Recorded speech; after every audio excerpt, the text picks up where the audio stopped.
Good afternoon. August 26th. We'll start off with some numbers today and then have a few other conversations.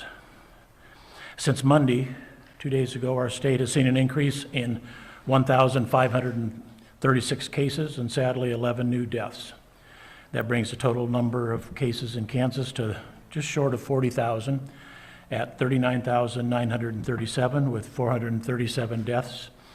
Hospitalizations 2,226.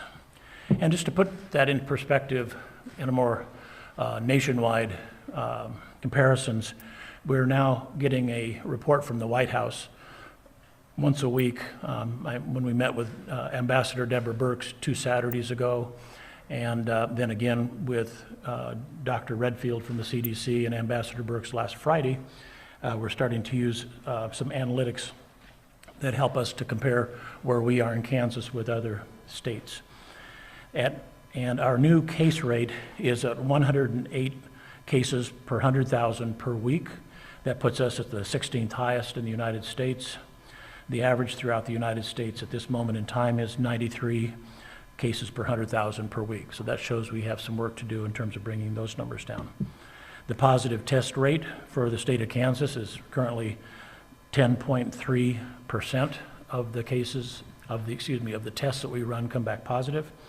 That puts us at the 6th highest in the United States, with the average in the United States being 5.8% of tests being positive. Work to do there. Currently, 30% of our counties are in what we call the red or yellow community spread. Red is, of course, the most alarming numbers for COVID-19. Yellow is intermediate, and green is what we strive for. So it again shows that there's vast differences even throughout the state of Kansas in the 105 counties, but 30% of them are in the red and yellow.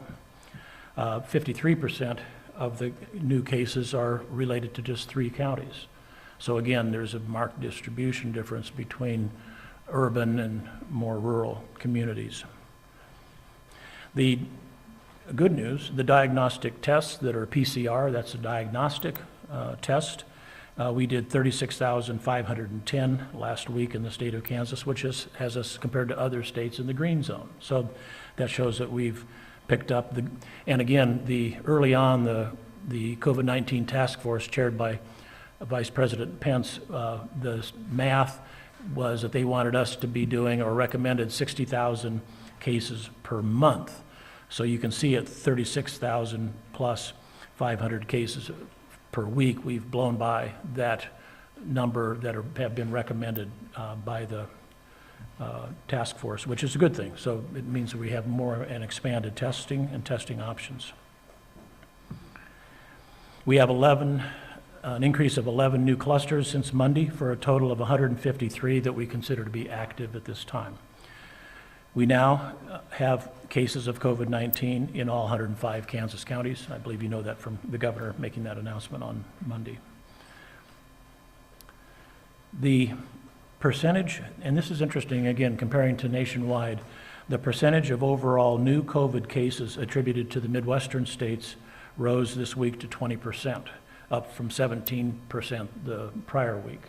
So as the South, some of the states in the South are cooling down, the Northeast, sorry, I shouldn't say cooling down, as the number of cases are reducing in some of the southern states, ditto that for the Northeast, it's showing that the Midwestern states are picking up. Hospital use is steady, but still too high, which is for me a bit alarming because influenza season isn't that far down. And we're actually seeing a few influenza cases now even.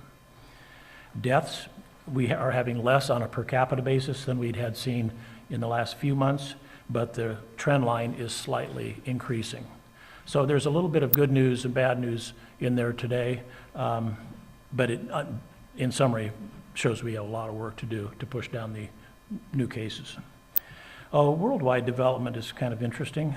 Recently, and maybe you have seen this in the press, we've learned that in Hong Kong, University of Hong Kong shows a man from there who has tested twice positive for COVID-19.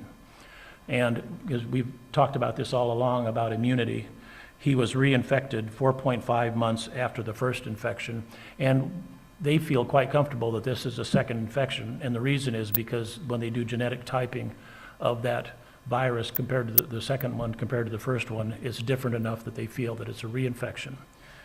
Our CDC, I brought this up on the call with Dr. Redfield and Dr. Birx last Friday, and the CDC has kind of an invented term, I think.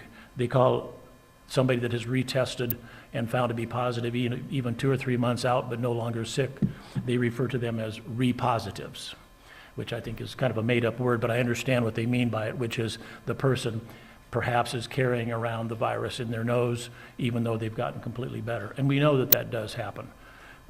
So this will bear watching. That Hong Kong case that I mentioned would suggest that immunity does not last, at least in that individual, 4.5 months. 53 long-term care outbreaks, and 7 universities have outbreaks, 6 daycare / schools. We currently are lumping daycare and schools together. I think, when I say schools, meaning K through 12, I think ultimately we'll want to probably separate out daycares from schools because they act enough different. I think I might talk about this for just a moment. This is a graph that you're familiar with. And this goes from our very first case back in March all the way to where we currently are. I haven't put a trend line in there for this one. This was, just to put things in perspective, the end of May when the mandate for the Ad Astra plan was no longer in place. And it's been pretty much a steady increase, although the next time I bring this in a couple weeks, I'm going to plot it out by months or something so we can see. I have a hunch that we're going to be seeing some leveling off here now. But that shows in sum total the number of cases that have developed over this time. Okay. Where are we in this pandemic? I want to take a few minutes to talk about it. And the way I think about it, quite honestly, is that if this were a football game, my estimate is that we're at about the end of the first quarter. Meaning that with fall and winter and early spring coming, I think we still have quite a number of months ahead of us. And I say it that way because things will be changing and there'll be some real challenges, and we're seeing that now with schools, for example, coming back into session after Labor Day. Some are there now. Colleges and universities are starting to have in-classroom programs, and I think there's going to be some real challenges as we start congregating more. So I think we need to be very attentive to the things that we know are reasons that this virus spreads. This is a good time to look at where we are currently and what has happened so far and to look ahead. Community spread is still quite active, not just in nursing homes and prisons, but in the communities as well. We have a long way to go for naturally occurring, quote, herd immunity. We've talked about herd immunity, which is you can get to herd immunity, meaning preferably 90–95% of people being immune to the virus by either having gotten it through naturally occurring disease, like we're seeing now, even though the length of the immunity is subject to question, or preferably vaccine. We're a long ways from that. And I've been getting a new report, which has been quite interesting to me, and I'll share with you the high level of it. And that is the American Red Cross, where people donate blood, have been now for some months testing the blood donation that they receive for the COVID-19 specific antibody. So it's a way of getting an understanding from these people whether, and most have no idea that they've had any infection, and yet, but only 1% of people are showing up month in, month out with the antibody. Now that's not a scientific study, and maybe the population of people that donate blood are different than the entire population in our country or in our state, but 1% is a pretty low number. And we've seen that now as we're starting to do more antibody testing, and I imagine many of you have heard this too. People will say, I had such a bad illness back in March, I want to be tested for it. And there have been those tests done, and most of those are coming back negative for COVID-19. So we have back to herd immunity, and especially through naturally occurring ways, that is not something that I see as a goal. Herd immunity, yes. but herd immunity through naturally occurring disease is not something that we should hang our hat on. Important notes as we look ahead. Influenza season is coming upon us quite soon. People are going to start as early as next month or the next month after that getting vaccinated. This would be a great year to make sure that we really push and get the highest influenza vaccination rate possible. Again, yesterday I was on the call I pulled together along with the Hospital Association, hospital executives and leaders, and we're doing fine on hospital beds, in intensive care beds, ventilators and the like, but there's still a lot of COVID-19 patients in hospitals, and those in prior years haven't been there during the influenza season, and in prior years influenza season can really stress the space available for even influenza patients, and then we're going to have COVID-19. Influenza vaccine this year will be really important. And again, the same adages apply to, we'll circle back in just a brief moment on that as to how to prevent this. Remdesivir, we've talked about remdesivir. It is, hospitals are now purchasing it. You'll recall that we were getting it directly into the states, and then we were pushing it out to hospitals, and now it's coming in through more, what I would call more normal channels where hospitals are purchasing their own remdesivir, which is an antiviral that may be beneficial, time will tell. You're reading more about convalescent serum. You'll recall that when you can take blood out of a person and you spin off the red blood cells and give those back to the person, and that the left behind is the antibodies. And they're in little pouches. I'll bring a picture sometime and show you. And where those antibodies from a person that's had COVID-19 in the past then are given to somebody that's quite ill with COVID-19. The FDA granted an emergency use authorization for convalescent serum. That's the good news, I think, although, to be honest with you, the largest study done by Mayo is not complete yet. There seems to be anecdotal suggestions that it's beneficial. It's hard to get. Again, with only 1% of the American Red Cross donors showing positive antibodies, you can imagine it's hard to go out and procure those antibodies through the process called plasmapheresis.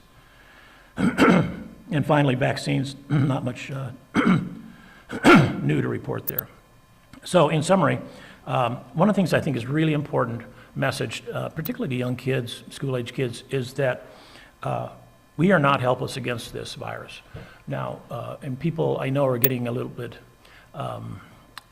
frustrated, I think, by the restrictions on movement and things that they're trying to do a great job. But I think it's a really important message to get out there that whether it's adults or children, we are not helpless against this virus.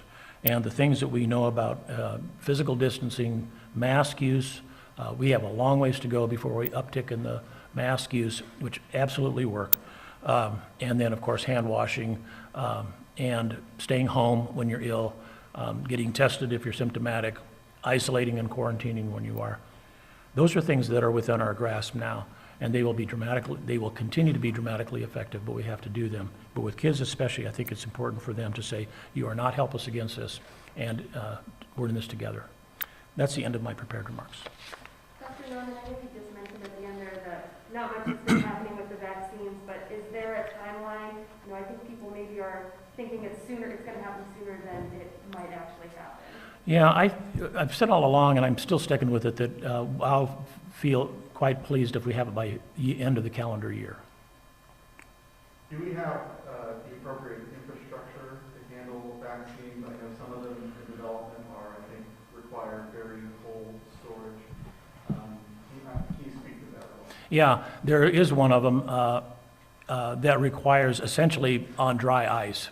It's 100 degrees below 0 centigrade or something like that. And that would be impractical and difficult for many, many settings.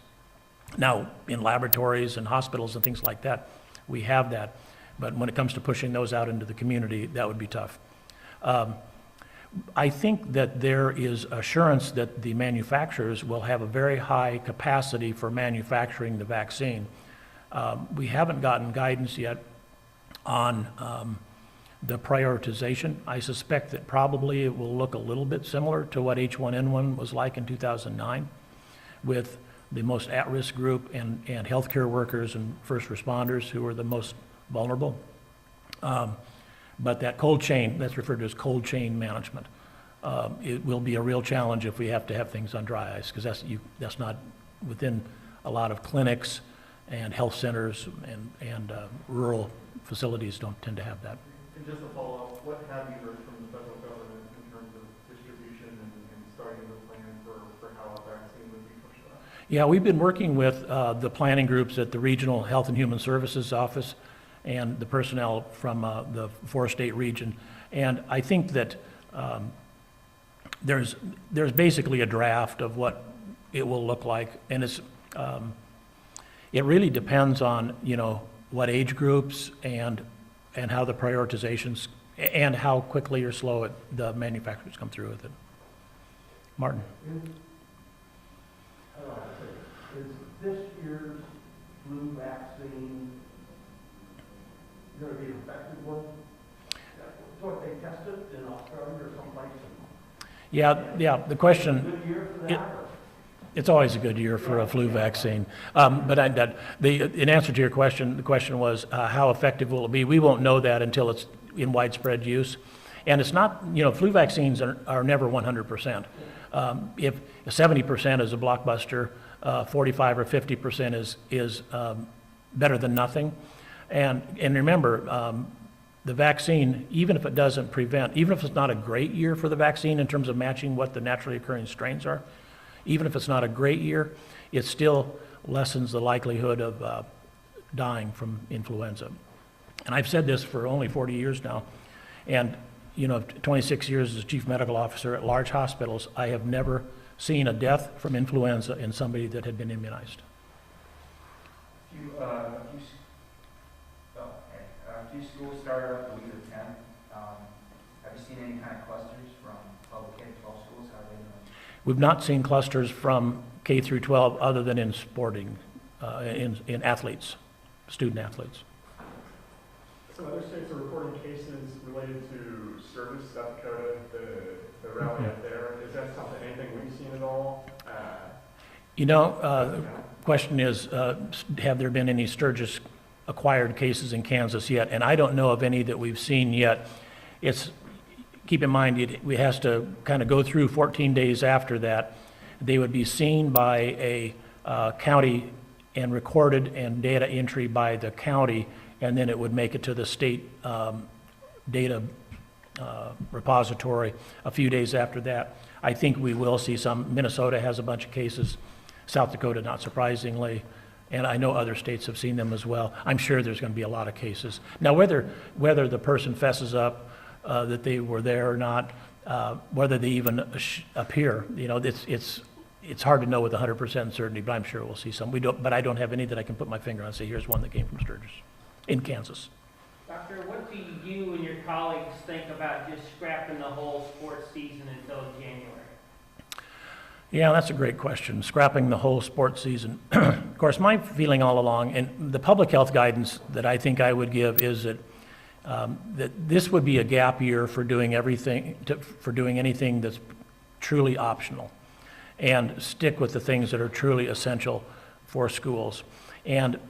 But then that starts a whole different conversation, is our athletics, extracurricular activities of various kinds, essential to one's quality of life, mental health, et cetera. I will leave that to the school boards to decide. From a public health perspective, there's no question that we would reduce the risk of disease transmission were we not to have those. I think those things are important, and if they can be done safely to mitigate the risk, I think it would be great to continue with them. Dr. Norman, we've heard some new reports, and kind of from the beginning, that those rapid tests maybe don't have the most accurate results. For people who get results within 15 minutes, can they trust those results, or is there still some? Yeah, great question. And it goes to the issue of false positives and false negatives. And so what do we think about rapid tests? And I think that it can be said that if a person gets a positive test result, you can believe it. If a person gets a negative test result, but the circumstances are such, like they have symptoms consistent with COVID-19, it would be better to confirm it with a PCR test in order to make sure. So a false positive is less likely than false negatives. But there, you bring up an interesting question, and the scales of justice on this, of judgment really, is would we rather have the perfect PCR test and take quite a number of days for that result to come back because we just don't have the capacity? Or would we rather have widely available, rapid, point-of-care tests and with instant answers? And I think we're seeing a little bit of a shift from the purist approach of having PCR testing, which is slam dunk, the best test available, but it's taking time. So for example, in settings like nursing homes, congregate settings like dormitories, I think we're going to see, once we have the capacity to do that, I think we're going to see a shift to the rapid turnaround tests that are less sensitive. One more question. Yeah, well, Sir. So for the upcoming school year, and students are already there, do you have any advice for parents that maybe there's a case within the school, I mean, it could happen across the entire building, it might not affect their student or their kid, do you have any advice for them? Yeah, I think it's going to be important that kids are able to cohort and to not congregate, and that's what the schools are working on. Thank you.